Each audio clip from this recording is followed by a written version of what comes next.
왜 다른 사람들은 다 건강한데 나만 여기저기 아픈 걸까요? 나이가 들면 누구나 이렇게 되는 건가요? 매일 아침 일어날 때마다 몸이 무겁고 약을 먹어도 나아지지 않고 점점 더 많은 병원을 다니게 되는 이 상황이 정말 정상인 걸까요? 저는 여러분의 이런 마음을 너무나 잘 압니다. 저는 가정의학과 의사입니다. 이름은 중요하지 않습니다.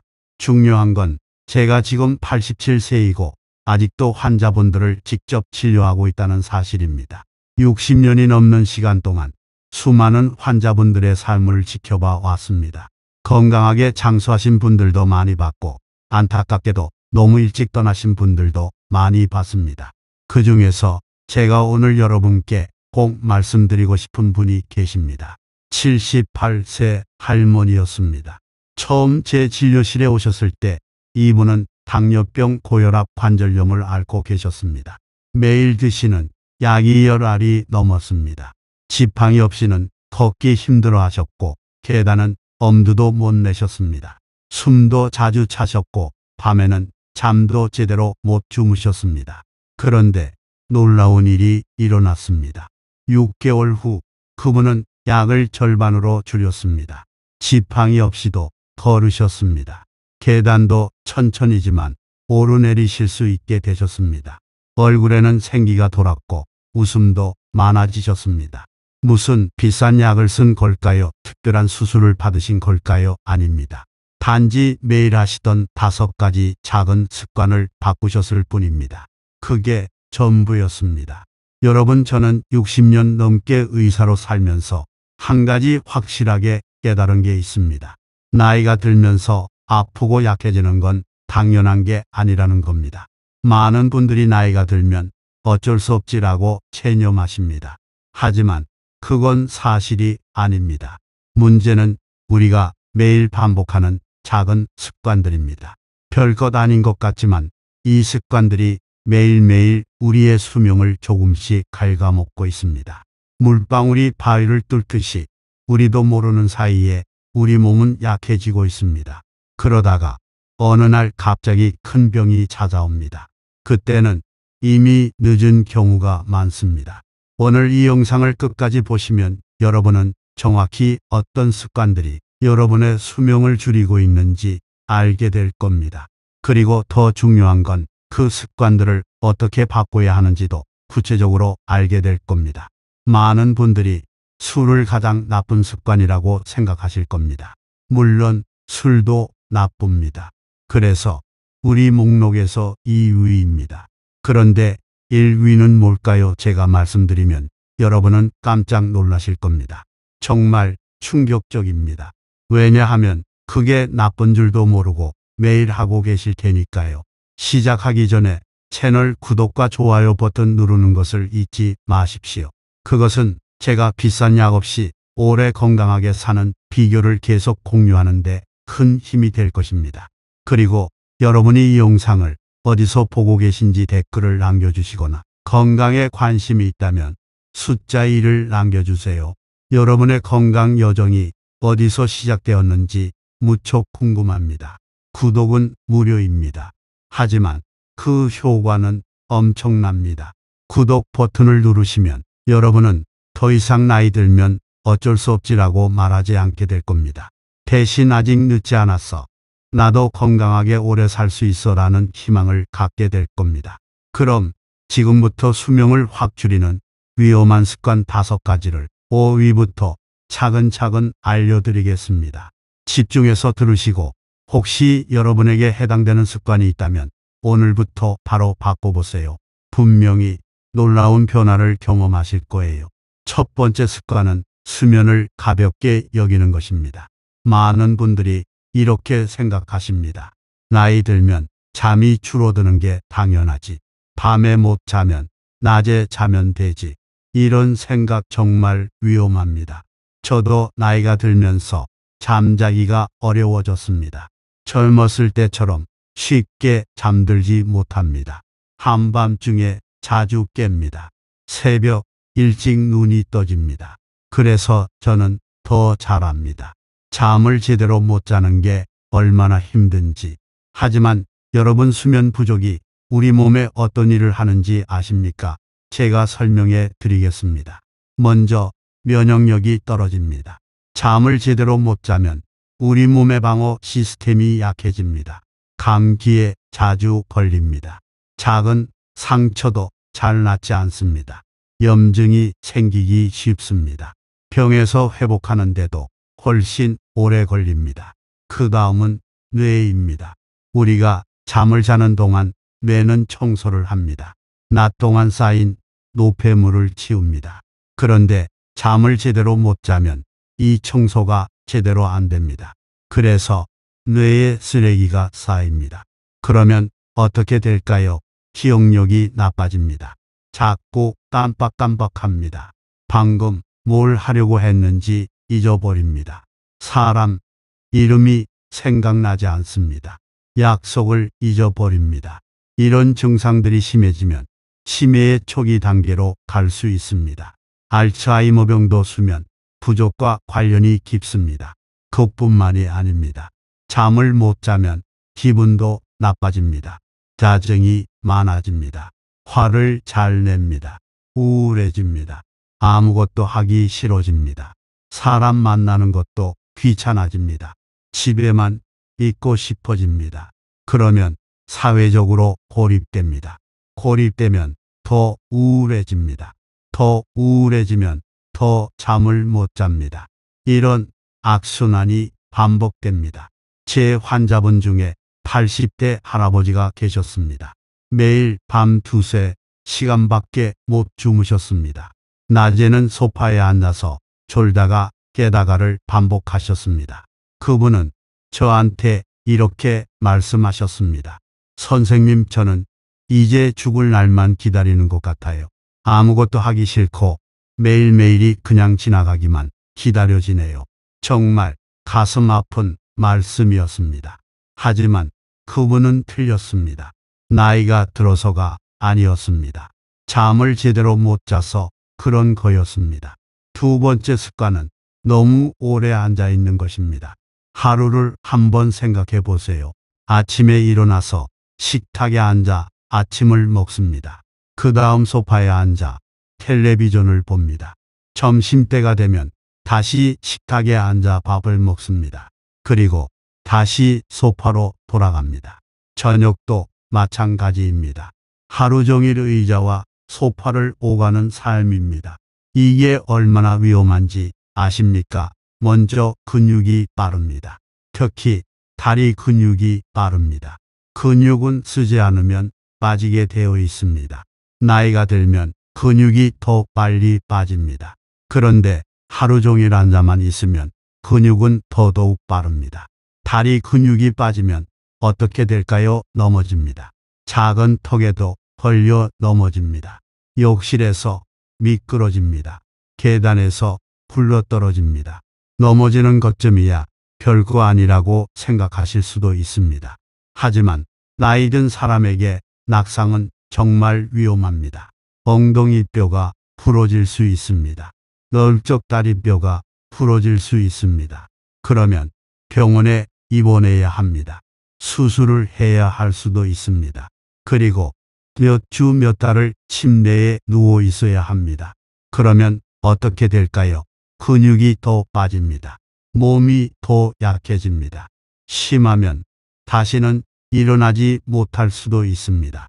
통계를 보면 엉덩이 뼈가 부러진 노인의 상당수가 1년 안에 사망합니다. 오래 앉아 있으면 혈액순환도 나빠집니다. 다리에 피가 고입니다. 그러면 혈전이 생길 수 있습니다. 피떡이 생기는 겁니다. 이 피떡이 떨어져 나가서 폐로 가면 어떻게 될까요? 폐색전증입니다. 갑자기 숨을 쉴 수 없습니다. 응급실로 가야 합니다. 심하면 사망할 수도 있습니다. 뇌로 가면 어떻게 될까요? 뇌졸중입니다. 이것도 목숨이 위험합니다. 심장과 폐도 약해집니다. 우리 몸은 쓰지 않는 기능은 버립니다. 하루 종일 앉아만 있으면 심장과 폐는 일을 많이 하지 않아도 됩니다. 그래서 점점 약해집니다. 나중에 계단을 올라가려고 하면 숨이 찹니다. 가슴이 답답합니다. 조금만 걸어도 힘듭니다. 소화도 안 됩니다. 앉아만 있으면 장의 움직임이 느려집니다. 변비가 생깁니다. 배가 더부룩합니다. 속이 불편합니다. 그리고 혈당과 콜레스테롤도 올라갑니다. 움직이지 않으면 몸이 에너지를 제대로 쓰지 못합니다. 그래서 혈당이 올라가고 나쁜 콜레스테롤이 쌓입니다. 제 환자분 중에 70대 할머니가 계셨습니다.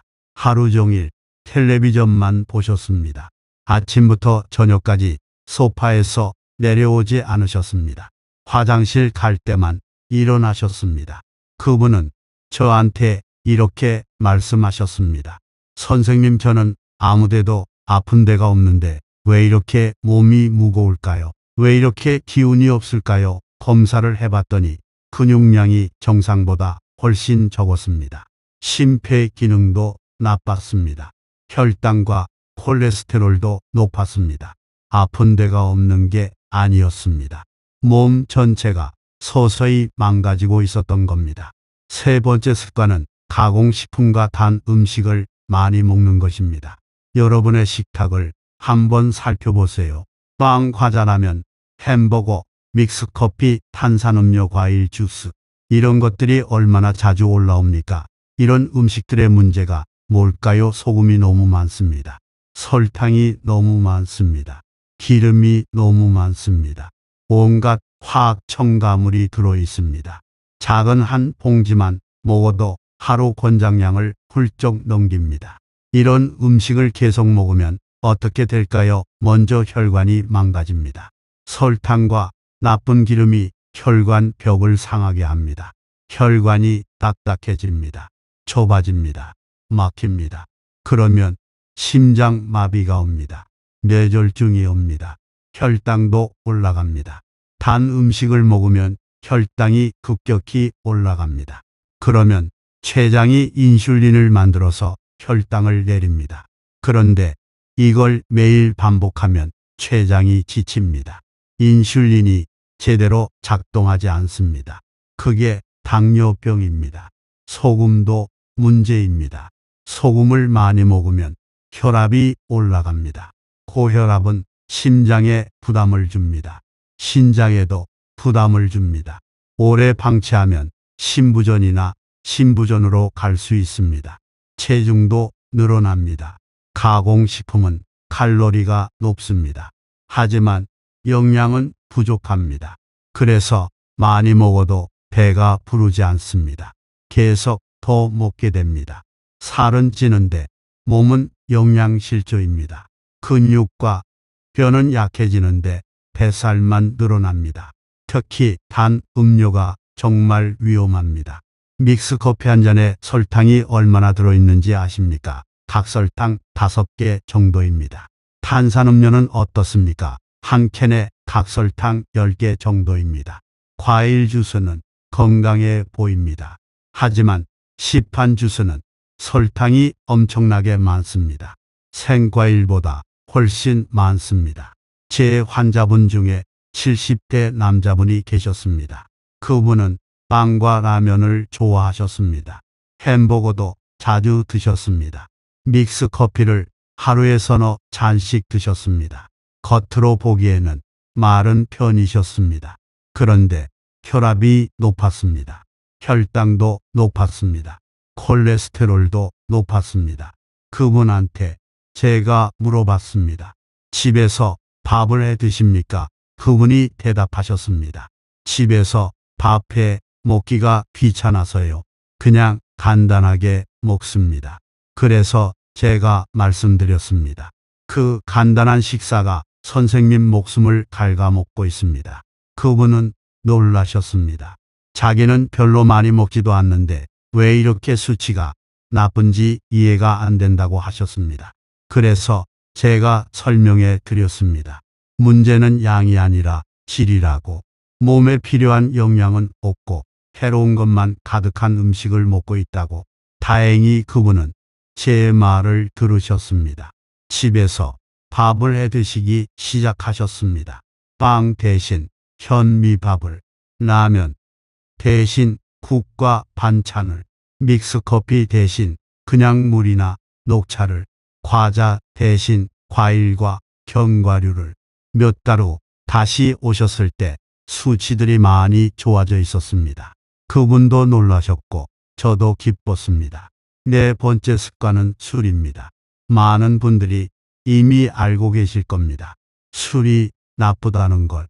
그런데도 계속 드십니다. 왜일까요? 어떤 분들은 말씀하십니다.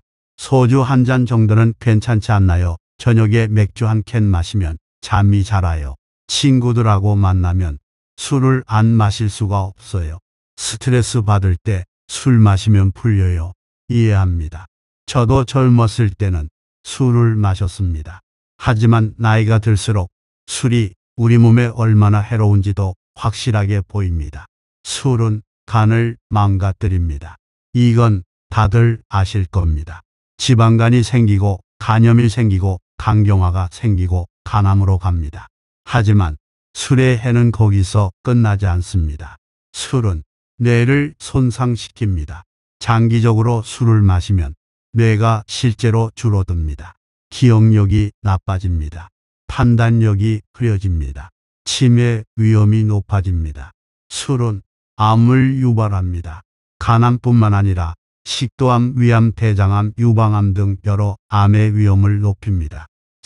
세계보건기구에서는 술을 1급 발암물질로 분류합니다. 담배와 같은 등급입니다. 술은 영양 흡수를 방해합니다. 특히 비타민 B와 엽산 같은 중요한 영양소를 제대로 흡수하지 못하게 합니다. 그래서 술을 많이 마시는 사람은 영양실조에 걸리기 쉽습니다. 술은 근육을 빼앗습니다. 나이가 들면 그래도 근육이 줄어드는데 술을 마시면 더 빨리 줄어듭니다. 근육이 줄면 넘어지기 쉽고 회복도 더딥니다. 술은 수면을 방해합니다. 많은 분들이 술을 마시면 잠이 잘 온다고 합니다. 맞습니다. 처음에는 잠이 빨리 옵니다. 하지만 술을 마시고 자는 잠은 질이 나쁩니다. 깊은 잠을 못 잡니다. 자주 깹니다. 아침에 일어나면 더 피곤합니다. 술은 면역력을 떨어뜨립니다. 술을 마시면 백혈구가 제대로 일을 못합니다. 그래서 감염에 약해집니다. 병에 걸리기 쉽고 한 번 걸리면 오래 앓습니다.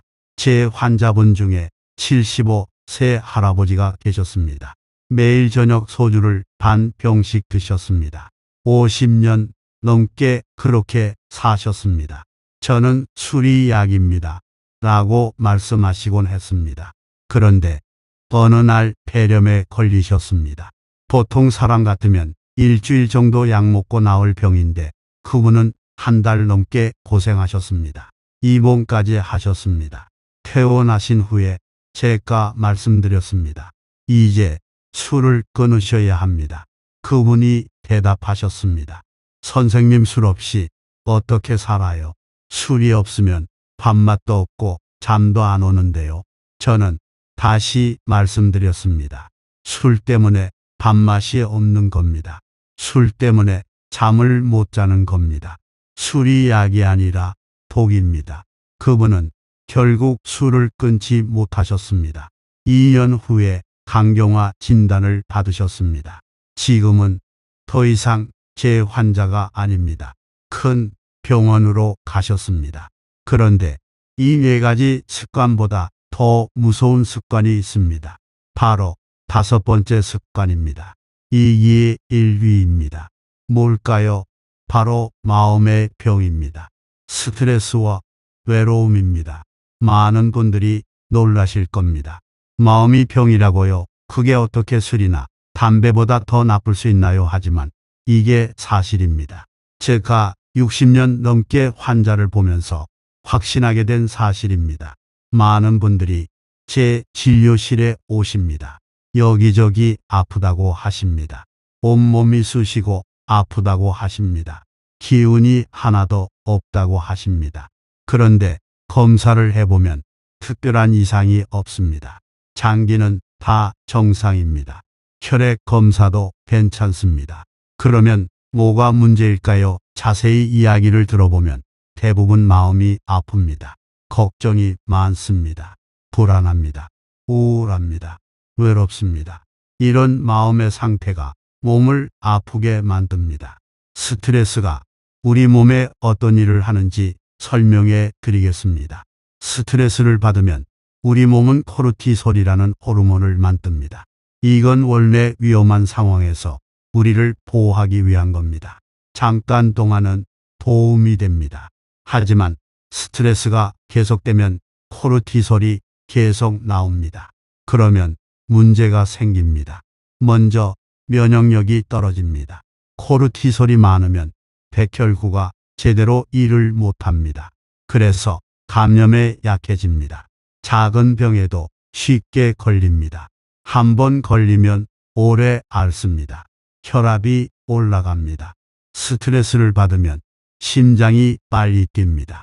혈관이 수축합니다. 혈압이 올라갑니다.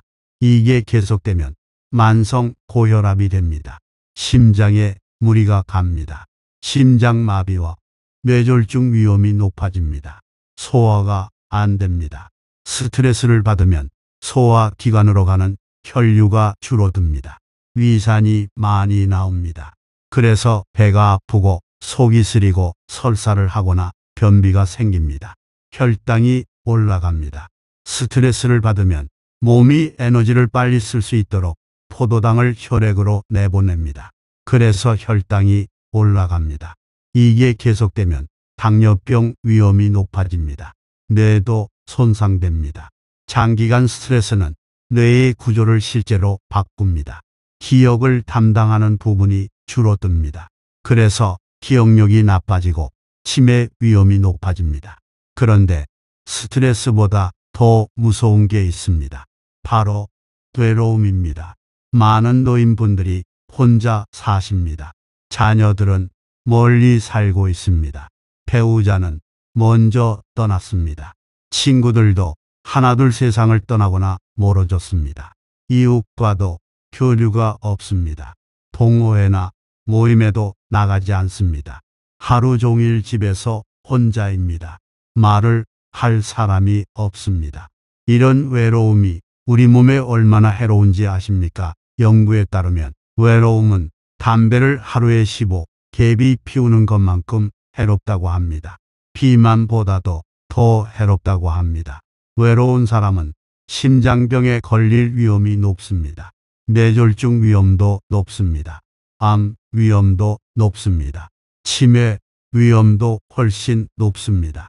그리고 수명이 짧습니다.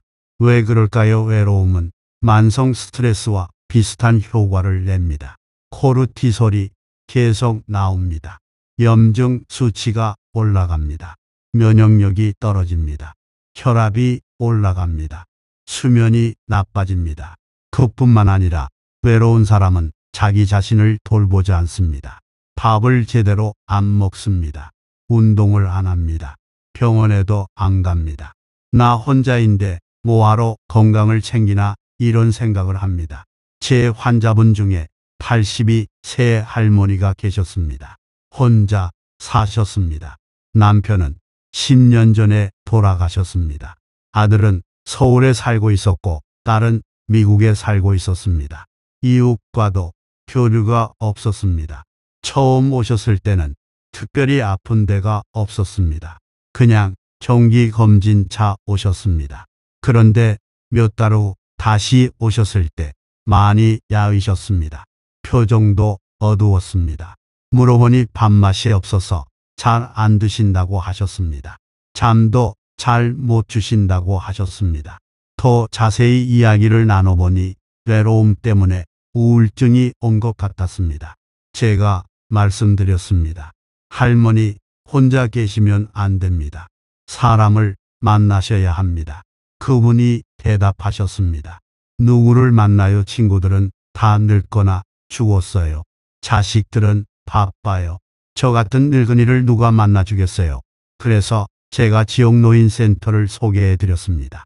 처음에는 가기 싫어하셨습니다. 하지만 제가 계속 권유해서 결국 한번 가보셨습니다. 놀라운 일이 일어났습니다. 거기서 옛날 친구를 우연히 만나셨습니다. 40년 만에 다시 만난 친구였습니다. 두 분은 금방 친해지셨습니다. 그 다음부터 할머니는 거의 매일 그 센터에 나가셨습니다.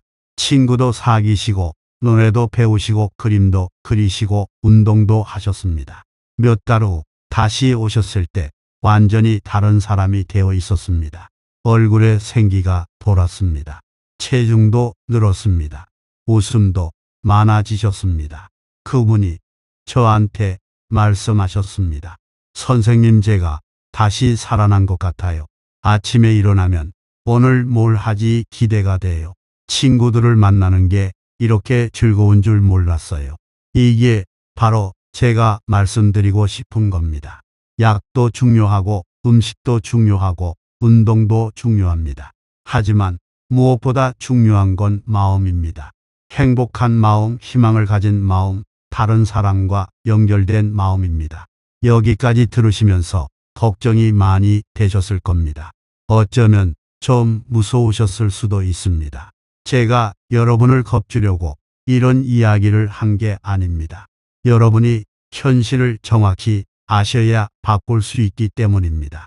좋은 소식은 이 모든 습관을 바꿀 수 있다는 겁니다. 그리고 생각보다 어렵지 않습니다. 비싼 약도 필요 없고 특별한 장비도 필요 없습니다. 그냥 매일의 작은 선택을 바꾸기만 하면 됩니다.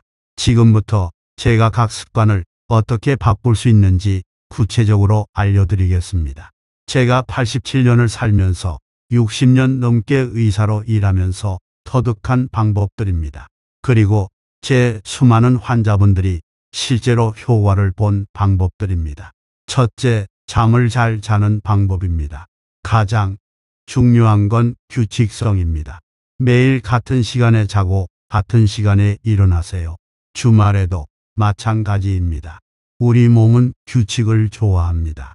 규칙적으로 생활하면 몸이 그 리듬을 기억합니다. 그러면 잠자리에 누우면 자연스럽게 잠이 옵니다. 낮잠은 조심하세요.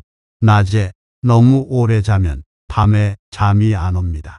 낮잠을 자더라도 30분 이내로 하세요. 그리고 오후 3시 이후에는 자지 마세요. 잠자기 전 한두 시간은 조용한 시간으로 만드세요. 텔레비전을 끄세요. 특히 뉴스나 드라마처럼 흥분되는 프로그램은 보지 마세요. 휴대폰도 멀리 두세요. 화면에 밝은 빛이 잠을 방해합니다. 대신 뭘 하면 좋을까요? 부드러운 음악을 들으세요. 따뜻한 차를 마시세요. 카페인이 없는 차여야 합니다. 허브차나 보리차가 좋습니다. 책을 몇 페이지 읽으세요. 너무 재미있는 책은 안 됩니다. 살짝 지루한 책이 좋습니다. 그러면 눈이 저절로 감깁니다. 낮 동안 활동하세요. 햇빛을 쐬세요. 산책을 하세요. 점심 먹고 10분만이라도 걸으세요. 계단을 오르내리세요. 몸이 피곤해야 밤에 잠이 잘 옵니다. 저녁 식사는 너무 늦지 않게 하세요. 그리고 너무 많이 먹지 마세요. 배가 너무 부르면 잠자기 불편합니다. 하지만 너무 배고파도 잠이 안 옵니다. 적당히 드세요. 자기 전에 화장실에 가세요. 밤중에 일어나는 걸 줄일 수 있습니다. 자기 전에 물을 너무 많이 마시지 마세요. 하지만 갈증을 느낄 정도로 안 마시는 것도 안 좋습니다. 한두 모금 정도는 괜찮습니다. 만약 밤에 자주 일어나서 화장실을 간다면 혹시 전립선이나 방광에 문제가 있는 건 아닌지 의사와 상담하세요. 약으로 도움을 받을 수 있습니다. 침실 환경도 중요합니다. 너무 덥지도 춥지도 않게 하세요. 조금 시원한 게 잠자기 좋습니다. 침실을 어둡게 하세요. 빛이 들어오면 잠이 얕아집니다. 커튼을 치거나 안대를 쓰세요. 조용하게 하세요. 소음이 들리면 귀마개를 쓰거나 백색 소음을 틀어보세요. 이렇게 하면 분명히 잠이 좋아질 겁니다. 제 자신도 이렇게 합니다. 87세인 제가 아직도 매일 일할 수 있는 건 매일 밤 7시간씩 잘 자기 때문입니다. 잠은 약보다 강한 약입니다. 잠을 잘 자면 몸이 스스로 회복합니다. 면역력이 올라갑니다. 뇌가 깨끗해집니다. 기분이 좋아집니다. 에너지가 생깁니다. 둘째, 너무 오래 앉아 있지 않는 방법입니다. 저는 이걸 35 규칙이라고 부릅니다. 30분 앉아 있었으면 5분 일어나라는 뜻입니다. 텔레비전을 보실 때 생각해 보세요. 광고가 나오면 어떻게 하십니까? 그냥 앉아 계십니까? 아니에요. 일어나세요. 화장실에 가세요. 부엌에 가서 물 한 잔 마시세요. 창밖을 보세요. 몇 걸음이라도 걸으세요. 그게 다입니다. 그것만으로도 큰 차이가 납니다. 리모컨을 멀리 두세요. 텔레비전 바로 옆에 두지 마시고 방 반대편에 두세요. 그러면 채널을 바꾸려면 일어나야 합니다. 귀찮다고요. 그게 좋은 겁니다. 귀찮아서 덜 바꾸게 되고 바꿀 때는 일어나게 되니까요. 식사 후에 바로 앉지 마세요. 설거지를 하세요. 집 안을 한 바퀴 도세요. 화분에 물을 주세요. 쓰레기를 버리러 나가세요. 10분만 움직여도 됩니다. 전화를 받을 때 앉아서 받지 마세요. 일어나서 받으세요. 통화하면서 방 안을 걸어 다니세요. 저는 환자분들과 전화 상담할 때 늘 서서 하고 걸어 다니면서 합니다. 집안일을 나눠서 하세요. 한꺼번에 다 하려고 하지 말고 오늘은 거실 청소, 내일은 침실 청소, 모레는 부엌 정리, 이런 식으로 나누세요. 그러면 매일 조금씩 움직이게 됩니다. 계단이 있으면 계단을 이용하세요.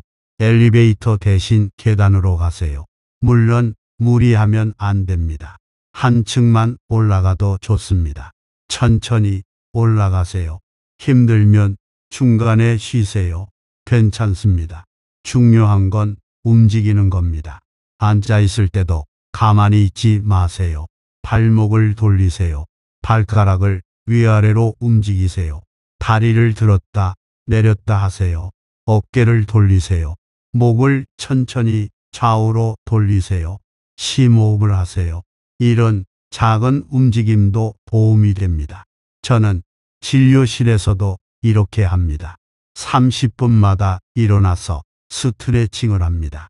점심시간에는 계단을 몇 층 올라갔다 내려옵니다. 집에서도 텔레비전 볼 때 광고마다 일어납니다. 여러분, 이게 운동이 아니라고 생각하실 수도 있습니다. 맞습니다. 이건 운동이 아닙니다. 하지만 이것도 움직임입니다. 그리고 이런 작은 움직임들이 쌓이면 큰 효과가 됩니다. 헬스장에 갈 필요 없습니다. 특별한 운동복을 입을 필요 없습니다. 그냥 일상생활 속에서 조금씩 또 움직이면 됩니다. 그것만으로도 근육이 유지되고 혈액순환이 좋아지고 심장과 폐가 건강해집니다. 셋째, 가공식품과 단 음식을 줄이는 방법입니다. 이건 조금 어려울 수 있습니다. 왜냐하면 이런 음식들은 맛있고 간편하고 어디서나 쉽게 구할 수 있으니까요. 하지만 할 수 있습니다. 한 번에 다 바꾸려고 하지 마세요. 조금씩 바꾸세요. 먼저 집에서 밥을 해 드세요. 이게 가장 중요합니다. 집밥이 최고입니다. 집에서 만든 음식은 소금, 설탕, 기름을 조절할 수 있습니다. 신선한 재료를 쓸 수 있습니다. 화학 첨가물도 없습니다. 밥국 반찬의 기본을 지키세요. 현미밥이나 잡곡밥이 좋습니다. 흰쌀밥보다 영양이 많고 혈당도 천천히 올립니다. 국은 된장국, 미역국, 콩나물국 같은 것이 좋습니다. 반찬은 나물, 생선, 두부, 계란 같은 것이 좋습니다. 채소를 많이 드세요. 매 끼니마다 채소를 드세요. 김치도 좋지만 너무 짜지 않은 걸로 드세요. 그리고 김치만 드시지 말고 다른 채소도 드세요. 무침, 샐러드, 나물 등등 간식을 바꾸세요. 과자와 빵 대신 과일을 드세요. 제철 과일이 좋습니다. 사과, 배감귤, 딸기, 수박, 포도 등등 계절마다 맛있는 과일이 있습니다. 하지만 과일도 너무 많이 먹으면 안 됩니다. 당이 많으니까요. 하루에 한두 개 정도가 적당합니다. 견과류도 좋습니다. 호두, 아몬드, 땅콩 등등. 견과류는 좋은 기름과 단백질이 많습니다. 하지만 염분이 첨가된 것은 피하세요. 그냥 볶은 것이나 생으로 드세요. 하루에 한 줌 정도가 좋습니다. 음료를 바꾸세요. 이게 정말 중요합니다. 콜라, 사이다, 주스를 끊으세요. 믹스커피도 끊으세요. 대신 물을 마시세요. 보리차를 마시세요.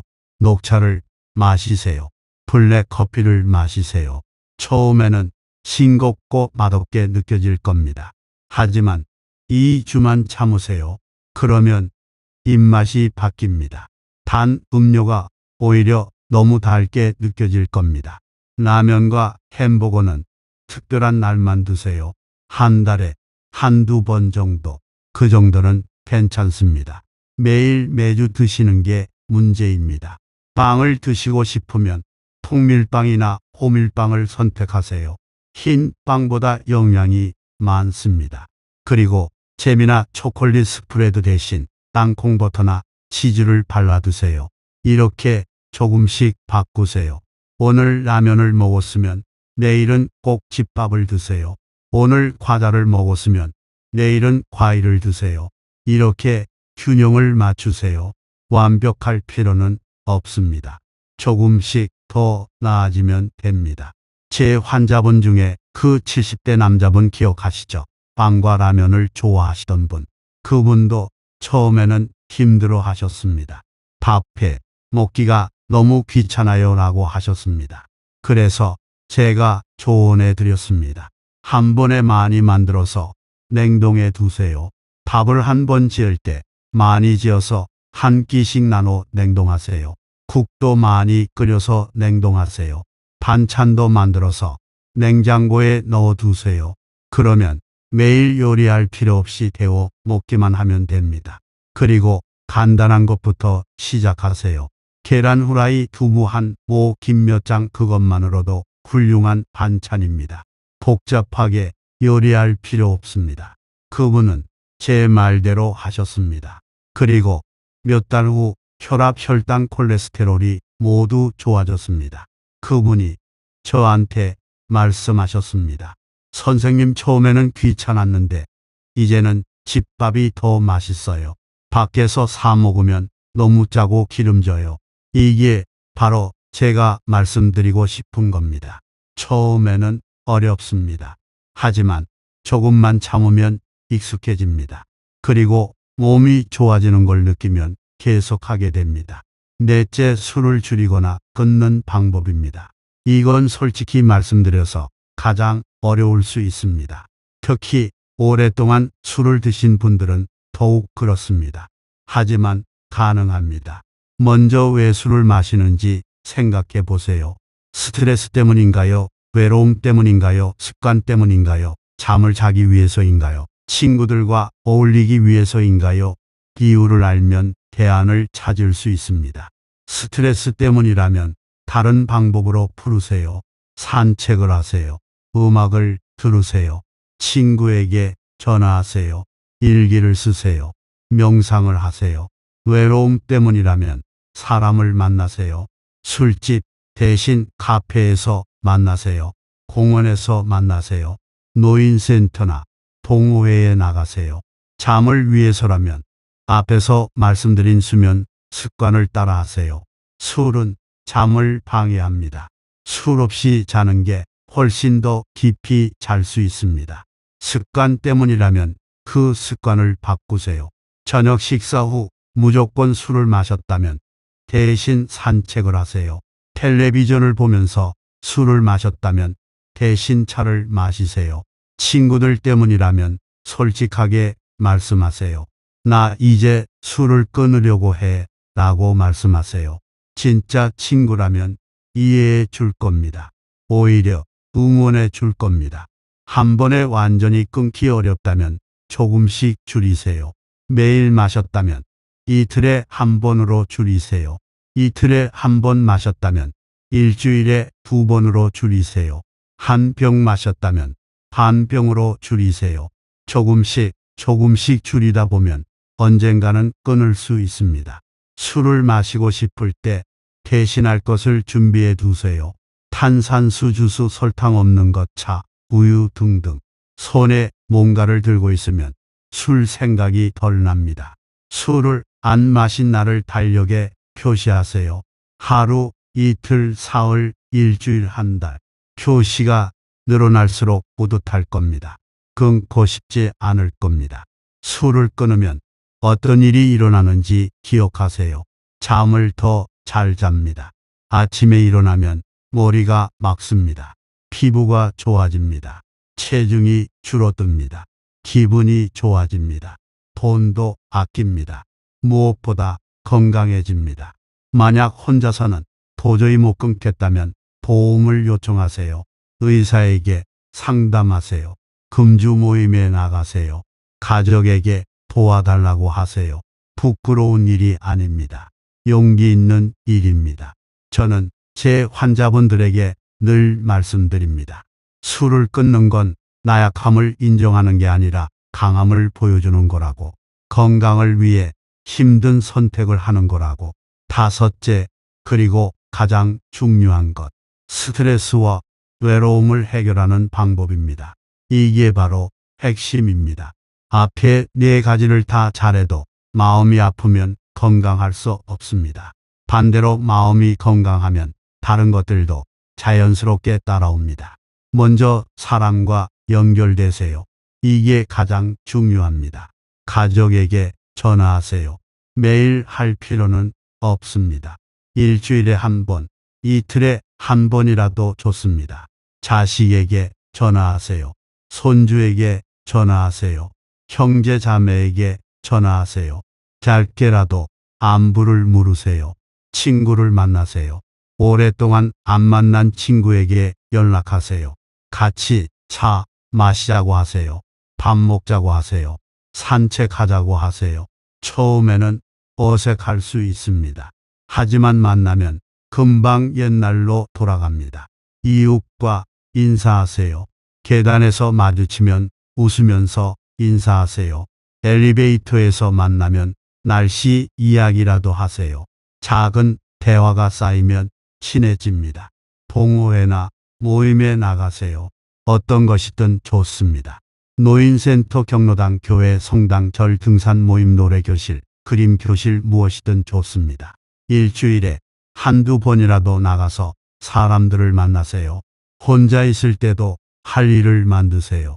취미를 가지세요. 노래를 부르세요. 그림을 그리세요. 글을 쓰세요. 뜨개질을 하세요. 바둑을 두세요. 화분을 키우세요. 무엇이든 좋습니다. 손을 움직이고 머리를 쓰는 활동은 정신 건강에 정말 좋습니다. 작은 목표를 세우세요. 너무 큰 목표는 부담스럽습니다. 작은 목표가 좋습니다. 오늘은 10분 걷기, 내일은 친구에게 전화하기, 이번 주는 새로운 반찬 하나 만들어 보기. 이런 작은 목표들을 하나하나 달성하면 성취감을 느낍니다. 삶에 의미가 생깁니다. 감정을 표현하세요. 슬프면 우세요. 화나면 말로 표현하세요. 혼자 사귀지 마세요. 가족이나 친구에게 이야기하세요. 요즘 내가 좀 외로워. 요즘 내가 좀 힘들어. 이렇게 말하는 게 부끄러운 일이 아닙니다. 오히려 솔직한 겁니다. 용감한 겁니다.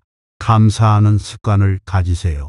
매일 저녁 잠자기 전에 오늘 감사한 일 3가지를 생각해 보세요. 아주 작은 것도 좋습니다. 오늘 날씨가 좋았다. 오늘 밥이 맛있었다. 오늘 이웃이 웃으면서 인사해 줬다.